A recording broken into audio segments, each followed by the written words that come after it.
Hey there, first readers. I'm Dr. Tim McNinch, and I'm bringing you the first of our first reading summer shorts. This summer, we're doing some short episodes, just a few minutes long, giving you basically one main insight on the first reading from the world of biblical scholarship.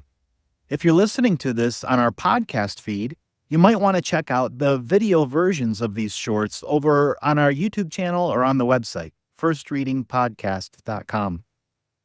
The first reading for June 23rd is 1 Samuel 17, the story of David and Goliath. This could be the most well-known story in the whole Bible. David and Goliath has become paradigmatic for that underdog story, right? So what new element could you bring to a sermon?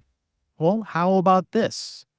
Textual critics, those who look at differences between ancient manuscripts of the Bible and try to distinguish the earliest textual traditions from later ones, they've shown us something fascinating about this story that's not well known to most Bible readers. Big chunks of the story of David and Goliath are missing from the scribal tradition that became the Septuagint, that early Greek translation of the Bible, which was the Old Testament for Jesus and for the early church. So the early church probably had a much shorter version of the David and Goliath story in their Bibles. Now, is this because the scribes that produced the Septuagint or its Hebrew source copies deleted big parts of 1 Samuel 17?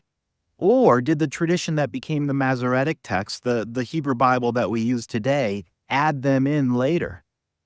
Well, the general consensus among biblical scholars is that in this case, the sections in question were added late in the tradition, as much as 700 years or more after the time of David.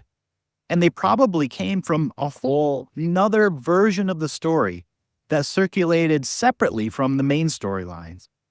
This is actually one of the poster examples, a documented example of how the Bible that we have is the product of many generations of scribal editing and reframing and updating, and in some cases, the addition of entirely new material.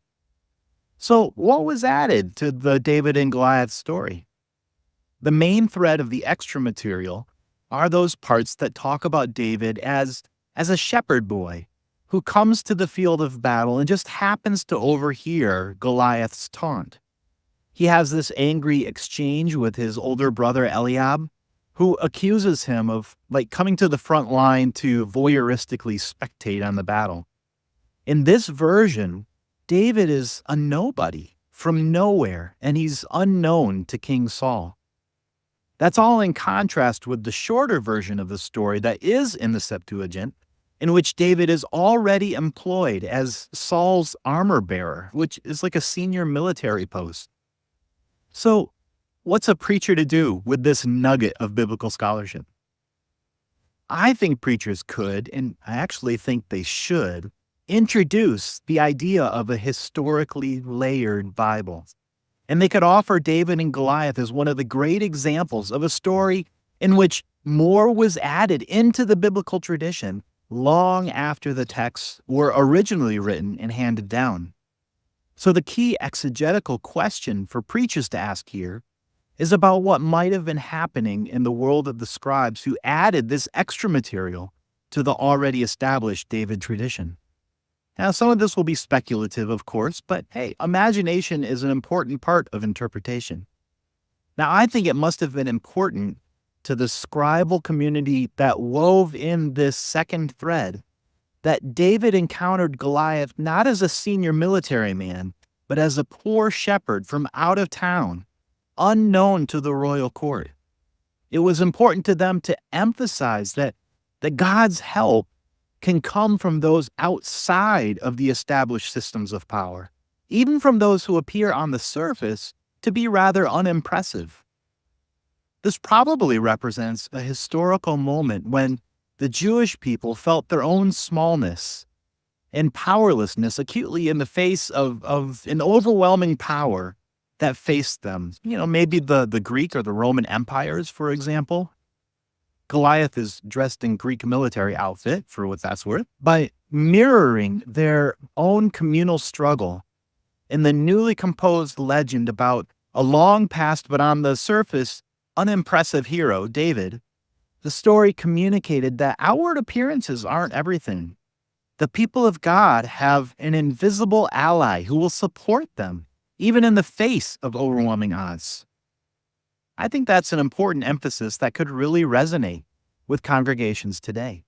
So, preachers, where are your people overwhelmed? What are they facing that seems insurmountable? Where do they feel like they're outside the kinds of systems of power where they could actually make a difference in our world? What does a story like this tell them about God's support for them despite the scariness of their situation? Those would be great questions to address in a sermon. Well, hopefully that gives you something to chew on this week. We'll see you again next time. Happy preaching.